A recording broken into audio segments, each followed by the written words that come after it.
मातृभूमि न्यूज, मातृभूमि की आवाज, मातृभूमि के लिए। ઉધના પોલીસે શોર્ટકટથી રૂપિયા કમાવાનો પ્રયાસ કરનાર બે યુવકોને ધરપકડ કરી।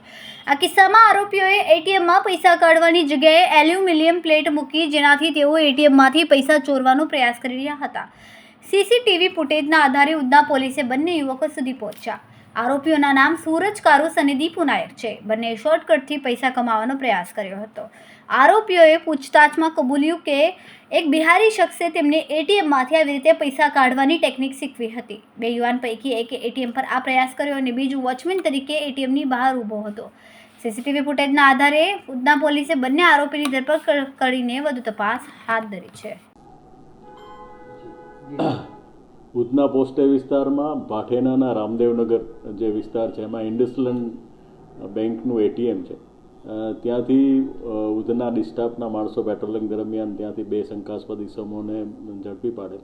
તે દરમિયાન એમની ગતિવિધિ જોતા તેઓ ઇન્ડસલેન્ડ બેંકની જે એટીએમ છે એટીએમ ઉપર એલ્યુમિનિયમની પટ્ટી મારી અને કોઈ માણસ જ્યારે પૈસા એમાંથી કાઢવા આવે ત્યારે પટ્ટીના હિસાબે પૈસા ન નીકળે અને બાદમાં જ્યારે જે વ્યક્તિ જે પૈસા ઉપાડનાર છે ત્યાંથી જતો રહે તો એમાંથી જે પટ્ટી કાઢી અને પૈસા લઈ લેવાય એ રીતની મોડસ ઓપરેન્ડી કરી અને ચોરી કરતા હોય તેવું માલુમ પડે।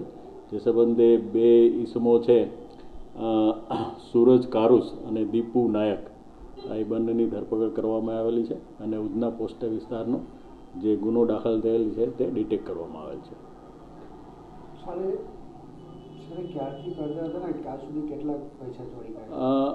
હાલ એની પૂછપરછ ચાલુ છે। અત્યારે ઉધના પોસ્ટ સ્ટેશનનો ગુનો એક ડિટેક્ટ થયેલો છે। બાકી વધુ પૂછપરછ કરતા બાદમાં બીજા ગુનાઓ ખુલે એવી સંભાવનાઓ છે। સર, કોઈ એફઆઈઆર એવું કંઈક લખાયું છે કે બેંકમાં જાણ કર્યું છે કે મારા પૈસા અટકી ગયા છે, આવ્યું નથી? નહીં, એ જે તે જે કોઈ ગ્રાહક છે બેંકના ગ્રાહકો એમના પૈસા જો અટકી જાય તો એ સામાન્ય રીતે બેંકમાં જાણ કરતા હોય છે। એ સંબંધે જાણ કરવાથી બેંકવાળાને માલુમ પડે કે આવા કોઈ બનાવ બનેલ છે। ભૂતકાળમાં એક ગુનાઓ ચાલુ નહીં, મેં આગળ જણાવ્યું એમ એની પૂછપરછ હાલ ચાલુ છે।